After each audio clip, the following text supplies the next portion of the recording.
Welcome back to the Religious Treehouse. I'm Matthew. And I'm Jody. How are you doing today, Matthew? I am doing good. I am excited for this conversation. We're doing a kind of part two of our last academic themed episode, and we're answering or responding to more questions that our lovely fans have sent us. And I think in continuing this topic on our big rant from last time, we started Mm, talking about Spider-Man. And yes. I've seen the first Holland Spider-Man now. In my critique stand. Like my fears are for sure there. Like I need a poor Spider-Man. Like, and he's just like being given money by Tony Stark, and it's all these tech and stuff. That's not Spider-Man. That's not the heart of Spider-Man. So I was disappointed. It was a fine movie, but like it wasn't good. Like the other Spider-Man, like the OG Spider-Man, so good. So my critique stands. Jody, what are your thoughts Okay. on that? And that's fine. Everyone's allowed to an opinion, even an incorrect one, Yeah. because I do truly feel like Tom Holland Spider-Man embodies the boy from New York who just wants to keep his city safe. And I think that is more important than his social economic class. I fully disagree. I think the core being of Spider-Man, similar to Orpheus, is that he is a poor boy. So And poor boys aren't allowed gifts by billionaires. it really messes up the whole thing if you're no longer a poor boy and you're now getting gifts from billionaires. Poor boys aren't allowed sponsorships. Poor boys aren't allowed opportunities to elevate themselves. Okay, fine, whatever. I'm a poor boy, a billionaire. Please sponsor me. I'll change my mind on Spider-Man. There we go. There we Everyone has a go. prize. Yeah. But yeah, I'm so excited for this episode. We've got I don't know, 6 or 7 questions that people have sent in. But yeah, what's going on with you? We didn't do a you check-in. Sorry. I went to Quiznos today and had the honey bacon club, and it is still the most delicious sandwich on earth. Wow, it really And sounds like you're sponsored now. oh, yeah, Quiznos sponsor me. I'll sing like a canary. You and I will bring Quiznos back to this nation, Yeah.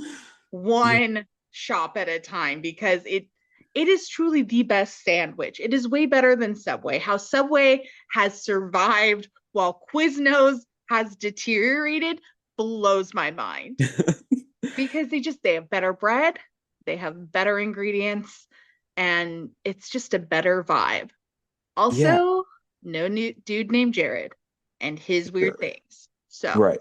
But yeah, I don't think I've been to a Quiznos since like middle school. And like I kind of thought they'd gone out of business. So this is exciting. And congratulations on having a good sandwich.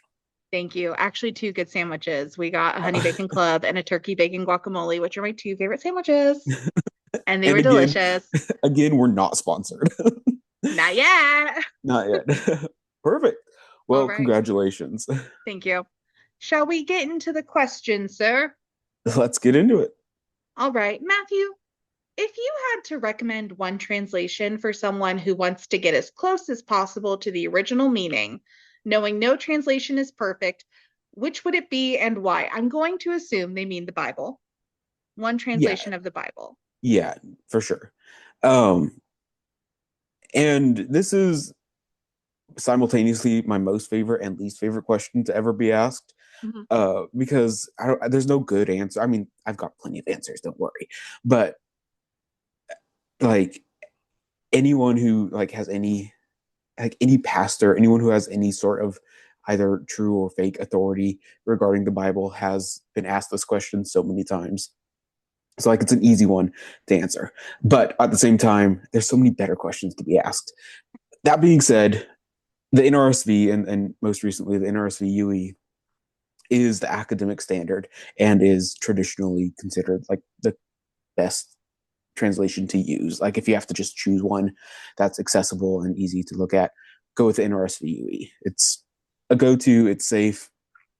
It tries to be more ecumenical and doesn't try to favor one particular tradition over the other to greater or lesser degrees of success. Unlike a lot of other translations that are focused on particular traditions, and so like there's still problems with it. Sometimes I read nothing comes well.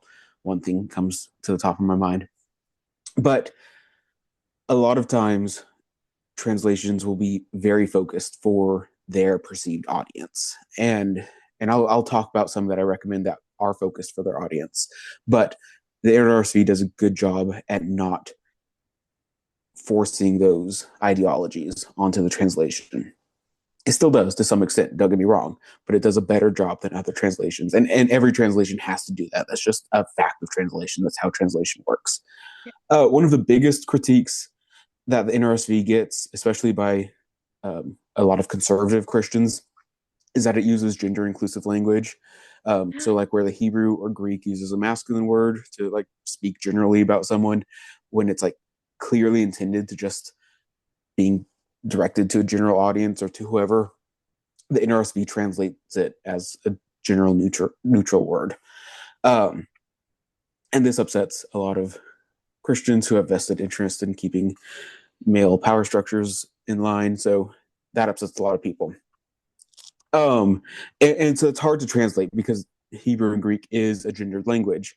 So it doesn't translate perfectly into English. So you have to make those translation choices. And by using that gender neutral language, it does get better to the original language or the original intent. Now, that being said, I think there are instances where it uses gender neutral language when it shouldn't. And the first thing that comes to mind is in Proverbs. And I have in Proverbs 1:8, it says, "Hear, my child, your father's instructions." And I think a better translation is going to be, "Hear, my son, your father's instructions." Because like while Proverbs is largely just a large writing of wisdom literature and sayings and stuff like that, I think it is very much among the backdrop of being for an upper class male child. Like that is who the audience seems to be for this section of Proverbs, for these sayings. And I think there is something to be understood by thinking of Proverbs as the intended audience being, upper class male children. And by kind of taking that away, stripping that away, it does detract a little bit from the meaning. And other scholars will do more research on that than I can speak on now. But there are instances where I think it is more appropriate to use non-gender inclusive language. But for the most part, 95% of the time, I think the NRSV does a great job in that. There's other translation problems I have here and there, but for the most part, NRSV is the way to go. Now, that being said, every Bible translation should have commentary. I think if you own a Bible, it should be one that has a commentary on it, and it should be a good critical commentary. So for the NRSVUE, the SBL study Bibles, the go-to, the most famous one that we recommend. In a few months, the New Oxford Annotated Bible should be coming out with a 6th edition. And I think that comes out in November. I could be wrong. But I'm really excited for that one. It's going to be a really good one. And then we have the Annotated Jewish Study Bible. The 3rd edition just came out a few weeks ago, and I just ordered mine, so I'm excited to get that one in. And that's just going to be a New Testament NRSV translation with commentary. AJ Levine and Mark Brettler do the commentary for that one, and they're amazing. And it looks at the New Testament through a Jewish perspective, and it's really illuminating to figure out the historical background. So for the NRSVUE, those are my recommendations for which specific Bibles. I think it's very important to get those translations with commentary, because a Bible without commentary, it's so easy to miss a lot. Now, apart from the NRSVUE, I always recommend the JPS Tanakh version. It's the Jewish Study Bible. I think that one's edited by Mark Brettler and Adele Berlin. That one has a lot of great commentary. And the JPS Tanakh translation, I think, is really fun, but it does look more at the Masoretic text than looking more at critical documents. So it's not, I wouldn't call the best translation, but looking at just the Masoretic text as the base and not willing to detour out of that as often as a better translation might do. So the JPS Tanakh translation and the JPS Study Bible is really good. And then lastly, for another Old Testament translation, Robert Alter's translation is really good. He focuses more on the literary concerns. He talks about the literary aspects more than like the historical critical or other aspects. So it's a really good literary translation. And I think that brings up a good point that no translation is, perfect on its own. Your translation that you think is good is going to determine on what your wants and needs are. If you're academically inclined, you know a lot about the Bible, you can use a translation that is going to get closer to the Hebrew and Greek, but it's going to use maybe more stilted language, more difficult language that's harder to read. If you have very little or no familiarity with the Bible or anything like that, you might want an easier to read translation. And for that, I think the CEB, the Common English Bible, is a fairly good version for that. I've never looked too deeply into that one, but I've worked under the editor for the Old Testament, and he's great. I trust his choices on a lot of things regarding Hebrew translation. So, in summary, NRSVUE is the general go-to. There's some good Old Testament translations that I know from Robert Alter and the JPS Tanakh translation. And then if you want like an easy to read Bible that is going to be a little bit further away from the correct, most original translation, I might go with the CEB. I said a lot of words there. Jody, what are your thoughts? I think you summarized it very well, and I think you gave a lot of good reasons for why you recommend each one. Question number two. What's a widely assumed biblical idea that's actually a later theological or cultural addition slash contribution rather than something in the text itself? Yeah, I think two things come to mind for me. Um, First off, that the snake in the Garden of Eden is Satan. Mm, Uh, and secondly, like the whole concept of the Trinity. yeah. So, like, the idea of the Trinity is like it's certainly not in the Old Testament, like that is for sure, and it's not in the New Testament either. It's later constructed sometime after the second century CE, in which later theologians, church fathers, and so on constructed this idea of the Trinity to further their understanding of Jesus and God and all that. So it is not inherent to the Bible at any point. It is a later construction. The Probably the biggest pushback that is on that claim is from First John chapter 5 verses 7 and 8, and this is called the Johannine comma. I think I mentioned this at some point in a few episodes back, but in essence, the King James version has a phrase that makes it seem very evident that the the Trinity is in the Bible. And we'll look at another translation to see why that may not be the case. So the King James Version of 1 John 5, 7, and 8 reads, "For there are three that bear record in heaven, the Father, the Word, and the Holy Ghost. And these three are one. And there are three that bear witness in earth, the Spirit, and the water, and the blood. And these three agree in one." That seems very Trinitarian. This seems very much talking about Father, Son, and Holy Spirit. The problem is, if you look at most other modern translations, such as like the NRSV, it reads, "There are three that testify, the Spirit and the water and the blood, and these three agree." And that's not very Trinitarian. That's Yeah. a very different concept that it's talking about. Mhm. Uh, so the question is, why is there such a big difference in the King James Version and the NRSV? What are those nasty, nasty NRSV scholars doing to take away the Trinity from our Bibles? Well, let me tell you, um, we do not see the passage, the Johannine comma, in any Greek manuscripts until like the 14th century CE. Like Mm. that's like 1300 years after this is theoretically written. We have some earlier Latin manuscripts that have it, but it's very clearly not original to the text. We have much older Greek manuscripts that show this passage not being there. This is a later edition, but it's in the King James version because this guy named Erasmus, he made these critical editions of the Bible. He Mm. put together a bunch of Greek translations, or not translations, a bunch of Greek texts, and formulated this one Bible, translated it into Latin. And in his first two editions, he kept out this Johannine comma. He kept that out because he had no Greek manuscripts that had the Johannine comma in it. And it wasn't until the third edition where Trinitarians were like, "Hey, man, we need this in here."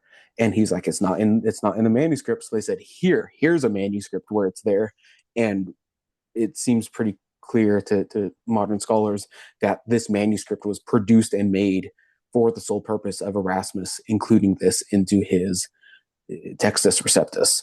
Mm. So in his third edition, Erasmus added this Trinitarian passage, and then this is the edition that the King James Version used as their source text to translate it into English. So because the King James Version used this version, it added that into English. And it's not until later where we have different translations that are like, hey, no, actually, maybe this isn't part of the Bible. So you'll get a footnote in a lot of Bibles that say, oh, some traditions read yada, yada, yada. But no, the Johannine comma that introduces the Trinity here is not original to the text. Okay. The second thing that comes to mind. First, do you have any thoughts on that? Did I say anything too crazy there? No, I just got beef with a dude named Erasmus now, and I love more mortal enemies. Yeah. Like I love that. I love creating a new one for my hit list. Yeah, Erasmus is fun because like his whole thing was translating the Greek into Latin. And Yeah. then there are some instances in like Revelation where he just didn't have any Greek manuscripts at all, but he had the Latin manuscripts and he's like, well, I need both. So what he did was he translated the Latin back into Greek, and he's like, okay, cool, now I have them both. Fraudulent behavior.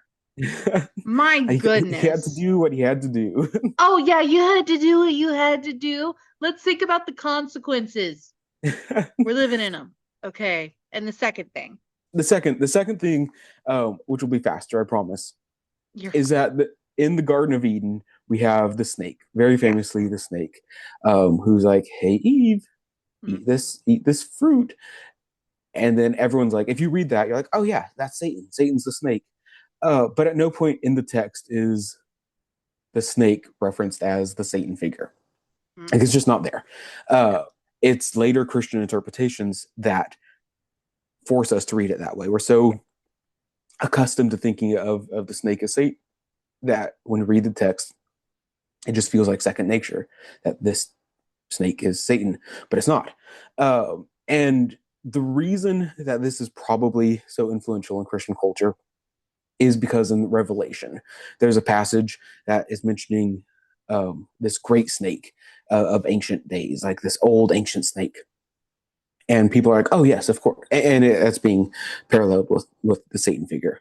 So readers are like, oh, yeah, that must be talking about the snake from the Garden of Eden. The problem, and we probably talked about this in our Leviathan episode, the Mm-hmm. problem is that this is referring to the Leviathan. It's drawing on Isaiah imagery. And in the passage I was talking about from Isaiah, it's very much referring to Leviathan, the great water beast that God wrestles with and God fights with. And so this great ancient serpent is the Leviathan, not the snake. So there's no biblical precedent for the snake in the Garden of Eden to be referred to as the Satan figure. Yeah. At the time that this passage was written, like the Satan figure hadn't really evolved into a real figure yet. And it's certainly not into the figure that we understand the Satan to be today. So Yeah. the Trinity, not in the Bible. Satan is in the Bible, but not the snake. Yeah. Yeah, no, Lucifer Morningstar wasn't moonlighting as a garden snake. Yeah. No. I mean, hey, who am I to say that it wasn't? However, there's just nothing in the Bible to say. Like, none of the original authors were thinking that. Yeah. And those are your two big ones?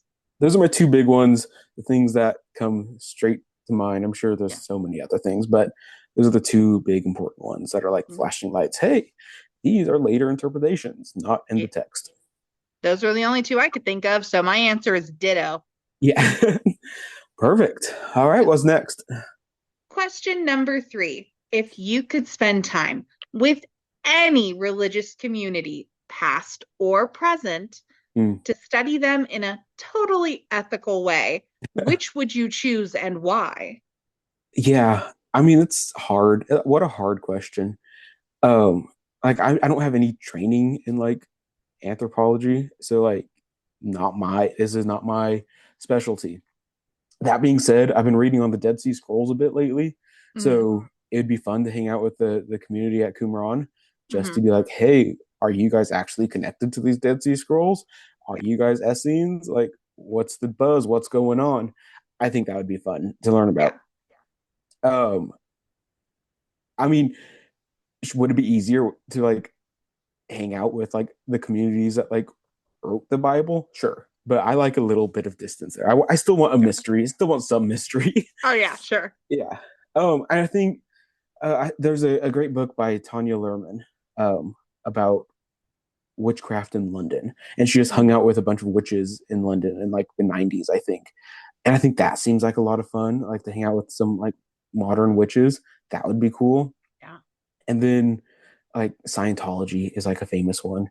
Like I don't want to like I think it would be cool to hang out with them, like learn what's going on. Like there's back where I did undergrad, the Mm. house where um L. Ron Hubbard like lived in was like an hour away, and supposedly it's still set up the same way as like when he died. Oh, So like they just like won't let people in, and I think it would be so cool to just like hang out in L. Ron Hubbard's house that hasn't been touched in decades. yeah. It would be fun. Yeah. Um, but like just hanging out, like it would be cool to hang out with a bunch of Methodists. Like I don't know, like all of these things would be fun. Like sit around a campfire with Methodists for a couple weeks, cool. Like see what the Presbyterians are up to, awesome. Like hang out with some like go to like a Jewish summer camp, see what's going on there. Amazing. Like I don't know. I'm not picky about this. I would hang out with all of the religions and see what all of them are doing. I would love to go to the Catskills. Are you The what? kidding me? The Catskills, that's where the Jewish summer camps are in New York. Oh, I'd say yeah, that makes sense. Yes. They all seem fun. Yeah, they do. Yeah. They seem so fun. And just love community. Mm. Community's good. I'm gonna take the word ethical out of this question for a hot second because the way I would so quickly just take cameras to film Jesus, come back to modern days, and then show him on a screen. Yeah. So quick. But ethically, witches. I want to see what was happening during the Salem witch trials. Yeah, What was yeah. actually going on there, man? Right. How many I of mean, them was it? were like consider themselves witches? Like there had to be at least one or two. Yeah, no. I think those would be cool. So yeah. And I hear you on the Scientology thing. I think I'd want to spend time on the yacht. Yeah, yeah. I just feel like they have a high standard of service and it would be 10 stars. Yeah. Yeah. No, I think when people ask this question, a lot of times they think like, oh, like the Aboriginals in Australia or like some minor tiny like sect that you've never heard of. Like, no, I want to hang out with like the regular people. Like, I don't like it's all fun. Yeah, no. And I honestly, when I think about it, I just think about like large, already big, well-known groups. And Yeah, I try not to think of the smaller ones because those are ones I still want to keep left untouched. sure. Yeah. Like you really like we need to preserve some of these things. And I don't know, studying people, it gets so dicey. I mean, it got dicey for Jane Goodall when she was first studying like even chimps. She was more Yeah. in contact with them than she should have been, but she took a step back once there was reflection and criticism. But it is a hard thing to study people. So I really like that question. That was an Yeah. interesting question. The Huh. Yellow Deli. Have you heard of the Yellow Deli? Is that the cult with all the restaurants spread across America? Yeah. That would be so much fun. Like, I desperately want to like go to one of those restaurants. Like, and like I could do that ethically. I'd buy food. I'd be Yeah. like, feed me and tell me your thoughts. Seems like fun. So yeah, sorry, I Oh, wait, digress. wait, no, the Amish. The The Amish, Amish. yeah, Okay, because here's my thing. You see so many recipes online of like authentic Amish blank. And in my brain, I'm going, is that someone on their Rumspringa just like letting all the secrets out as a dig at their parents? They're like, I get this short amount of time in the real yeah, world, and I'm just going to air out all of our family recipes. yeah, So, no, no, I don't want to be with the Amish community. I would like to be with some kids on their Rumspringa. yeah. Number one, to supervise them and keep them safe. Number two, to promote hedonistic ways. I'm a bad person. I'm a bad person. Don't trust your Amish child. Hey, It's me. yeah. uh, All right. Question number 4. yeah. Is there a working scholarly definition of religion at all, or has the field mostly given up on drawing up a boundary? Okay. So I'm going to apologize in advance Okay. for just talking. All right. Um, like, I'm getting my like, water. please interrupt me at some point. There are so many definitions of religion out there. Like, it is impossible to define religion effectively. Like, it may seem easy, it may seem intuitive. Like, oh, I know what a religion is. I see a religion. It's not. It's not that easy. Try to define a religion. There will be holes in it. No one can do it. So, I think, what we need to do is for future episodes, just like go through definitions of religion and just talk through them. I think that would be so much fun, and it would be great. That being said, I've listed 3 of my favorites here, and Okay. I'll kind of read through them, and we'll talk through them very, very briefly, and save these things for a longer conversation later. Number 1. First off, Emil Durkheim is probably the Mm, most famous definition of religion, the most used yeah. in modern times still. And his is going to be more of a functionalist definition. What does religion do in order to, like, how do we see it function? Mm, So he defines it as a religion is a unified system of beliefs and practices relative to sacred things. That is to say, things set apart and forbidden, beliefs and practices which unite into a single moral community called the church, all those who adhere to them in order to organize a cohesive social unit. yeah. So for Durkheim, religion is about society. How does it Mm, fit into societal roles and figure that out? What is, beliefs and practices that bring a community together? And this is a really helpful definition that can be used. The problem with this is that it can extend to so many things beyond what we would consider to be religion. We look at If we look at Durkheim's definition, anything from baseball to Coca-Cola to Taylor Swift could be defined as a religion. And I think there's beauty to this definition in that if we use that as a definition, it allows religious scholars to study a lot of things as if they are religion, whether or not they are religion or not. That's beside the point. But we can study many things using this functionalist definition to kind of look at religion. And I think on kind of jumping off this, Paul Tillich, who's a Christian theologian and philosopher, has a similar definition where he says religion, in the largest and most basic sense of the word, is ultimate concern. And ultimate concern is manifest in all creative functions of the human spirit. mm, And so for Paul Tillich, religion is something that matters the most. And that's similar to Durkheim. The same problems with Paul Tillich arise with Durkheim and stuff. And if you look more into Paul Tillich's work, he gets much more specific and elaborates on it, as does Durkheim. But for the point of this conversation, anything can be an ultimate concern as well. And it's harder to look at Taylor Swift or Coca-Cola as an ultimate concern, but I think it is still prevalent and possible and relevant to see these things that we wouldn't traditionally categorize as religious as things of ultimate concerns. Um, and again, the problem with this is that some religions aren't really concerned with ultimate concerns. mm, That's not what their ultimate concern is having an ultimate concern.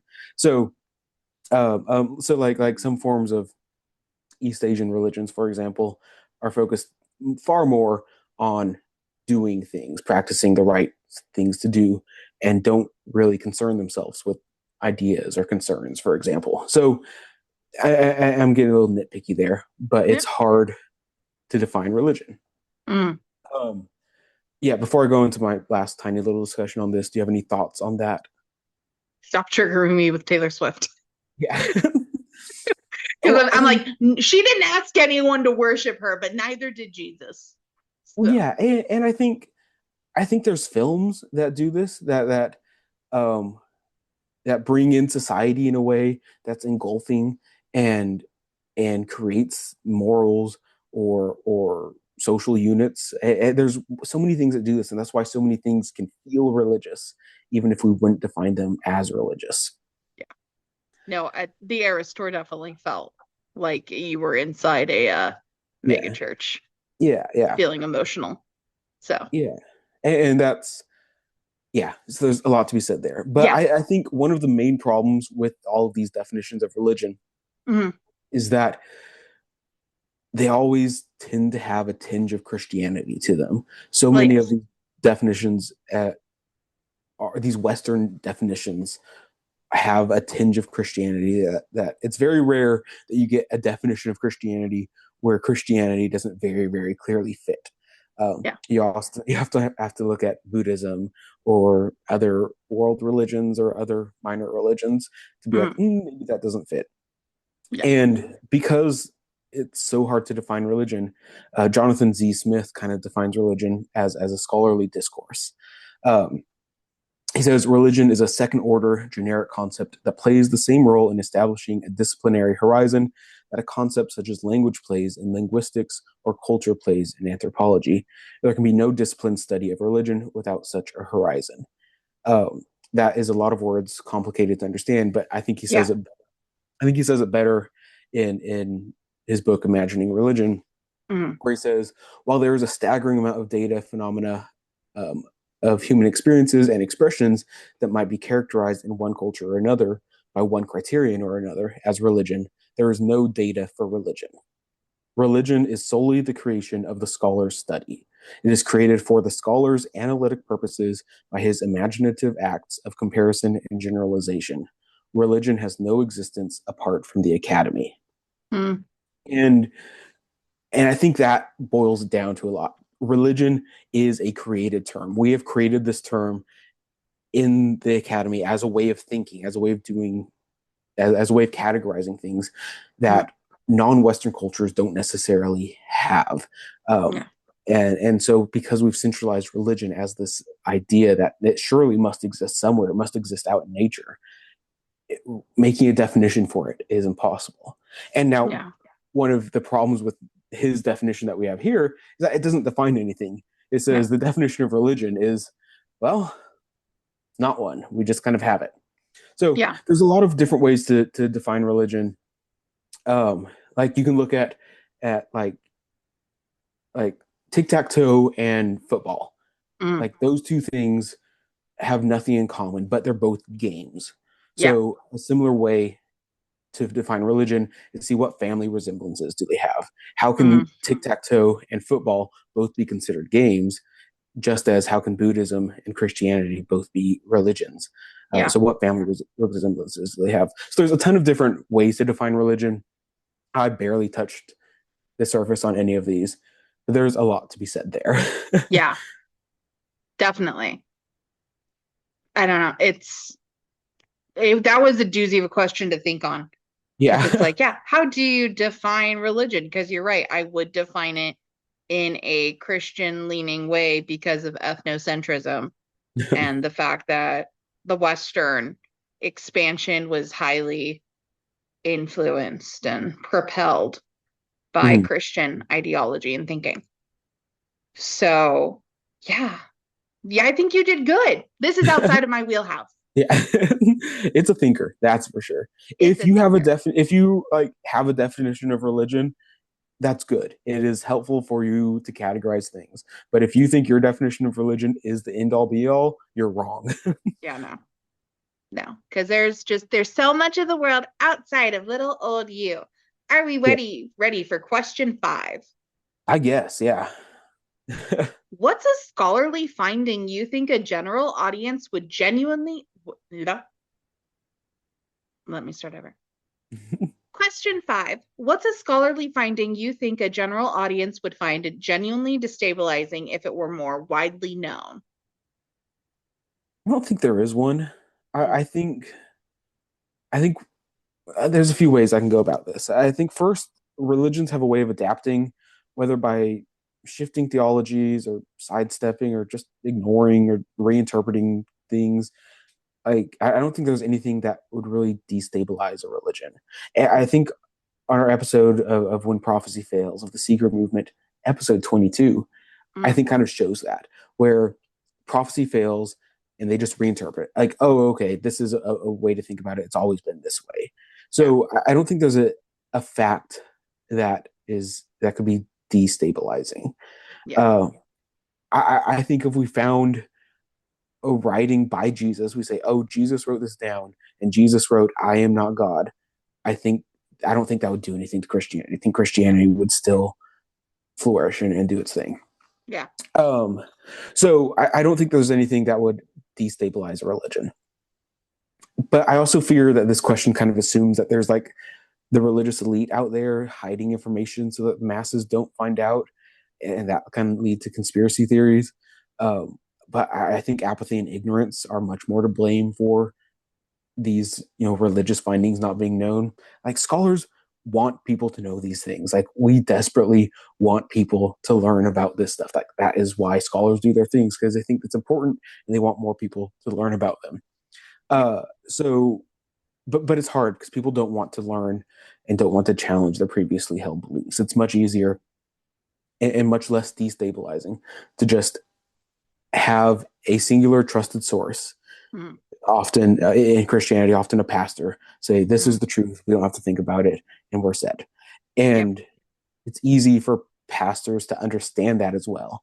Because I think a lot of pastors, and I'm talking about Christianity here, so I apologize, but a lot of pastors know a lot more of the scholarly findings than they'll traditionally teach on a Sunday. Mm, And that's not, I don't think that's them necessarily holding back information because they think it'll hurt the congregants.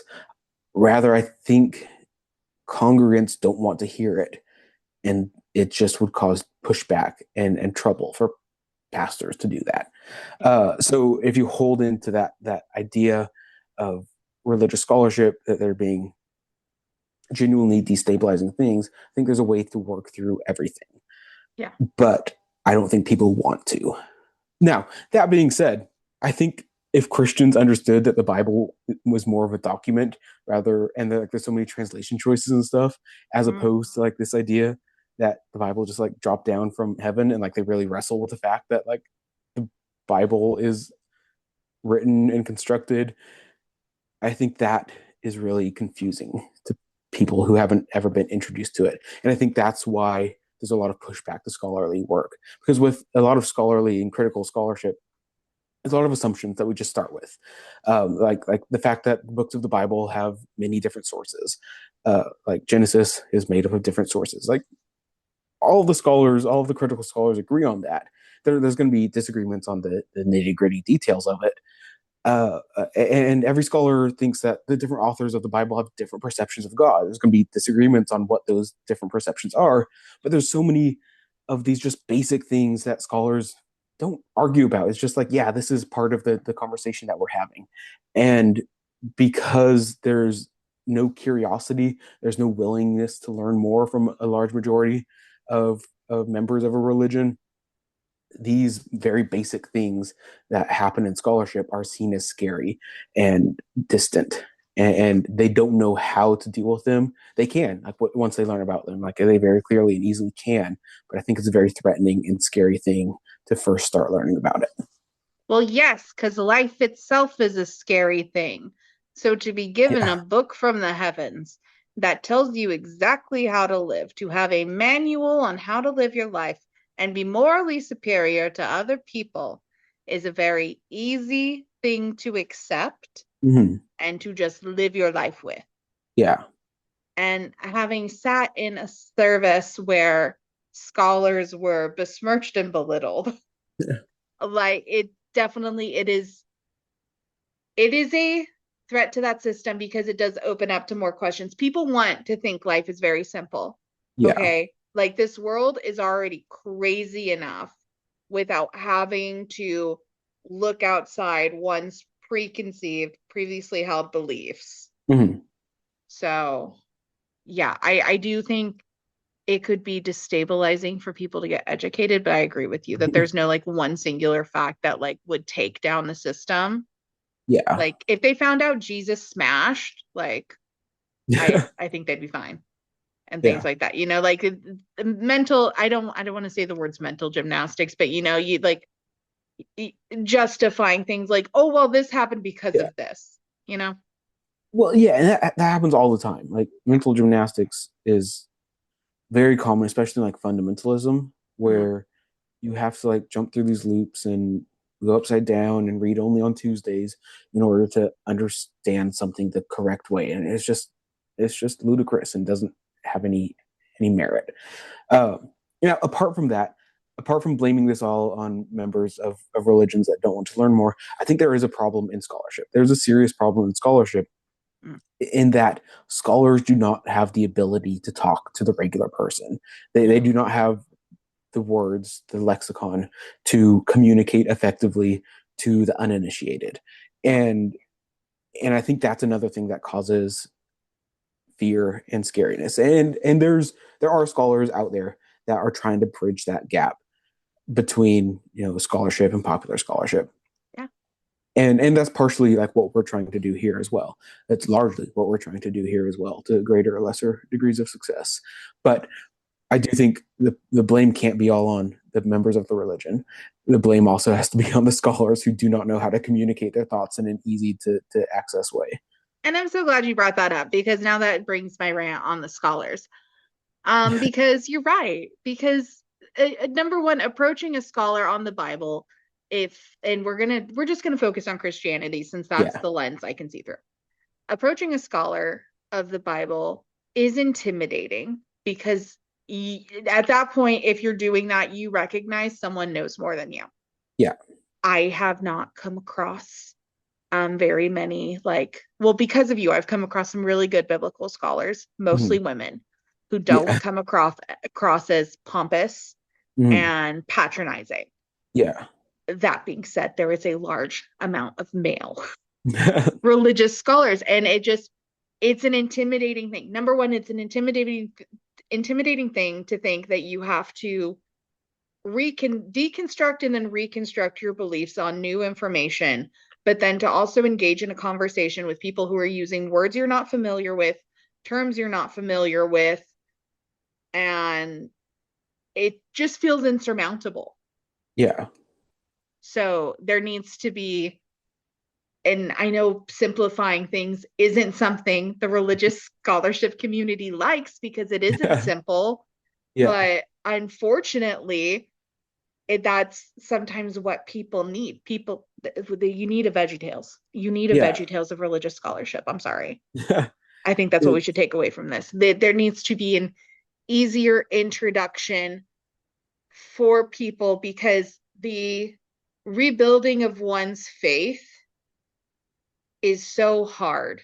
And it's something that, like, maybe as someone who isn't like within religion to understand, but yeah, I think you get what I'm saying. yeah. I think like one thing that I do a lot of my free time Mm, is I listen to science communicators. Like I think that's so interesting. Like Hank Green. Hank Green does a lot of science communication, and he has a way of having these complicated science topics mm. and boiling it down into something that's digestible and interesting and fun. And that's I think it's a lot harder for something like religious studies and the humanities because there's so much inherently about it that just feels important, that feels like there's are these preconceived notions that are held so tightly that if you challenge that, it's it feels like you're attacking yourself personally. Yeah. Whereas if I learn a fun fact about frogs, okay, cool, that's fun. I learned something new. So I would love to develop a way to use what so much of science communication does on the internet and reimagine that as something that could be helpful for religious communication. It's just harder to do because science does have exacts, and there are some exacts in religious studies, Yeah. but there's far less. I Well, yeah, but there's always debate. There's always pushback in so many of these things. Like there's far fewer exacts in science than I think we would like to admit.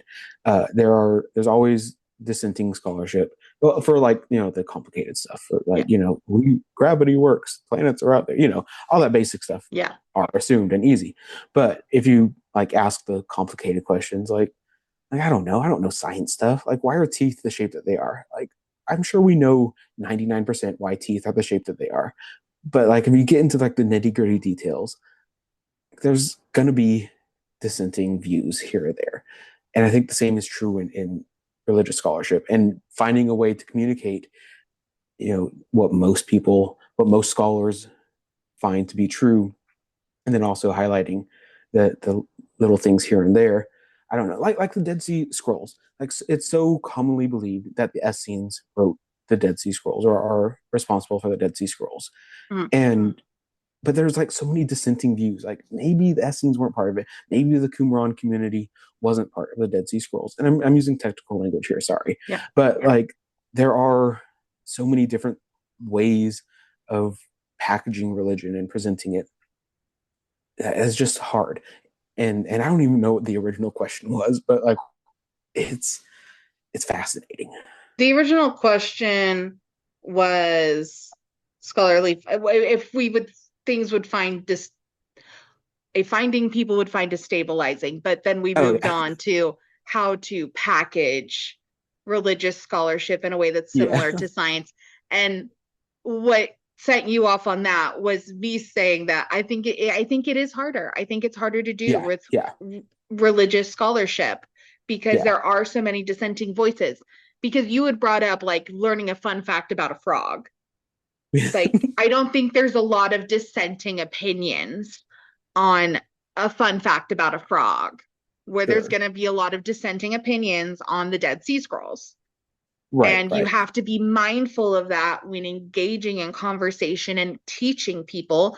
Otherwise, you're going to have your comments full of, well, no, you're saying a bunch of malarkey because actually all these other people think this, Yeah. where Yeah. people aren't going to argue that with a frog. I'm sorry, they're just not. Yeah. Right. People's worldviews aren't created by frog facts. People's Yeah. worldviews are created by these religions. And that's why it's so delicate. Yeah. So, are we ready for question number 6? I suppose. If you could excavate one lost document, like something we know exists but haven't found, what would you choose to dig up? um, yeah, I think if we're going to limit it to one, I would love to find like one of the original like sources of the biblical text. Like, we don't really have any, like, it's so clearly that like the biblical texts are combined into multiple sources, and here and there and here and there, and stitched together and redacted and so on and so forth. But it's hard to determine exactly where those lines lay sometimes. So like, Mm-hmm. the story of Noah is usually like my go-to, where it's very clearly two texts intertwined, Mm-hmm. that have been stitched together. And if I were to find one of those stories out in the wild that hasn't been stitched together with the other one, which like surely must have existed somewhere, Yeah. like that would be absolutely game changing. One of like the biggest findings in biblical scholarship ever, and I think that would just be so exciting. Yeah. So Say yeah, it. Say specifically which one you want to find, Matthew. Come on, let's talk about then, dissenting opinions. well, okay, but like the problem, like we don't know what it is, because like we can assume like the JEDP, the documentary hypothesis has gone through so many different like revisions and stuff. Like, so I Mm. don't think it's effective to say, oh, I want to find the J source. No. And that's not the But letter I want you to say. E, do you want me to say E? No. D, No. P? No. I am out of letters. R, you I want me want to you write to that? say Q. Q, well, Q is New Testament. Who cares about New Testament? Oh, okay. Uh, the Q source is what theoretically, Matthew and Luke used in addition to Mark, Mhm. um, to draw their sources together. And I think that would Yeah. also be exciting. Yeah. And there are, talking about like scholarly like non-agreement. Yeah. There are some scholars such as Mark Goodacre, who says, no, there was no Q source. It's not necessary. We don't need a Q source. So like the idea, like the problem with this question that scares me is where it says like something we know exists. And the problem Yeah. is we don't know any of these exist. No. We assume they exist. We have good Yeah. evidence that a lot of them exist. But I can say with confidence what the documentary hypothesis and Julius Wellhausen said is the J source. I Mm. can say confidently that probably doesn't exist, but something like it for sure exists. Yeah. So yeah, that I don't want to go too deep into it, but yeah, Okay. that one of those would be absolutely game changing in biblical scholarship. Yeah, so I'm going to take the one and expand it. I would like to find the entirety of the Library of Alexandria. That's what I would like to excavate. To ask me for a specific religious document is a wild thing because I got nothing for you, brah. Yeah, I got nothing. I mean, if we could dig, I guess the stones, the tablets that the Ten Commandments came on, the, sure. Yeah. that that'd be cool. I guess that's a document. Which one? The Um, first set or the second set? oh damn, which one has murder? Both. Yeah, here's that. That's my favorite. Yeah. Yeah, so that's that's something. Right. But no, I would like to unearth lost cities and libraries. Hey, and I support that. Thank It's you. similar to our question last time, was like, what artifact would you like to own? And you just said the entire Vatican. It is Like, I an support artifact, is this. it I not? support this, sure. Is it not? Is a building not an artifact? Or uh, is it just made of multiple artifacts? Our final question, question number 7. How do you, or do you at all, find your own biases influencing your interpretations of religious content slash the selection of content discussed on the podcast? And how do you plan on navigating this slash recommending others navigate it as well?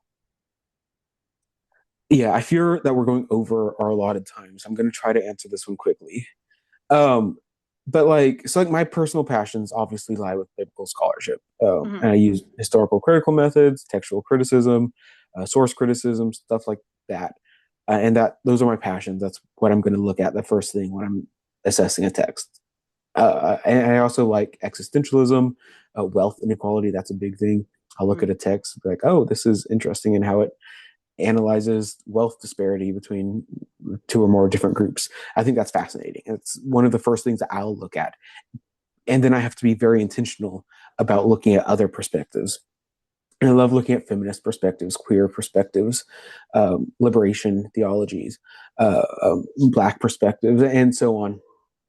And so I think it's very important to be aware of where you sit economically, socially, and so on, and how those interpretations affect, or how those positions affect your interpretations. As a white man, like that certainly affects my interpretations in a way that a white woman or a Black man would interpret the Bible. And I think recognizing that those biases exist is the first step in doing good scholarship, understanding that there are different ways to see the text. And then that also being said, the fact that we choose content to talk about, the parts of the story that we choose to talk about, we are inherently shaping the story by creating our canon, a canon within the canon, like just talking about the Bible. We are choosing what deserves to be talked about and what doesn't deserve to be talked about. Mm-hmm. And because we have that authority, even if we are looking at things from feminist perspectives or liberation perspectives or so on, if we're not choosing particular topics and passages that aren't addressing those in important ways, we're neglecting a lot. So I think it's important not only to look at all these different scholarly perspectives when discussing these things, but also in analyzing what things we are discussing and why we're discussing them. Um, and so I focus a lot on in our conversations on Christianity, the Bible, Christianity, Judaism, and the Bible, because that is what I know. That is what I know. That is what I'm comfortable talking about. And I also think for our audience, for our imagined audience, that is what matter. That's what matters the most in America. That is relevant. And that's not to say that Islam or Buddhism or Tao isn't important or worth talking about, but it's not something I am comfortable or able to talk about. And thus, it should be left to people who are more, willing and able to talk about those things. So I think to navigate, or how others navigate it, is to just merely be aware of your social position, and be aware of the social positions of people presenting those ideas. I think, to talk about Christianity again, it's so very common to look at white pastors talk about things in a very specific way and say that it's the ultimate truth, the only truth, yada yada yada, whereas they're coming from oftentimes a Eurocentric white male perspective. And that is still an important perspective that needs to be understood as not the basic perspective, but just as biased perspective as a feminist perspective, a queer perspective, and so on and so forth. So just being aware, I think, is my advice. Yeah, definitely good advice. Very well said. Very well analyzed. You have great metacognition. You're very aware. Thank you. Thank you. I am also aware that I am a white woman who could take some of the current packaged religion and use it to my favor. That being said, I also fall under some umbrellas that do become marginalized, like queer people. Sure. And I feel a responsibility as someone who is cisgender and just acceptable to a degree to certain um, denominations as an acceptable presentation of person to speak up for those they find unacceptable. Yeah. And so that colors a lot of the way I approach things and a little bit of my hypercriticalness when it Yeah. comes to Christianity, but also my openness when we discuss religions other than Yeah. Christianity, because I know I have so little understanding. Hmm. And so it's not for me to judge. Right. So that's, I think I'm going to keep it simpler. Otherwise, I'll go on a huge rant. Yeah. And we don't need that. I think maybe it was Dan McClellan, maybe it was someone else, but like in regarding like interpretation, like Mm, all things equal, like yeah. all things equal, and that's an important caveat. He says he's always going to choose the interpretation that supports the marginalized. And I think Hmm. that is a very good way of looking at this.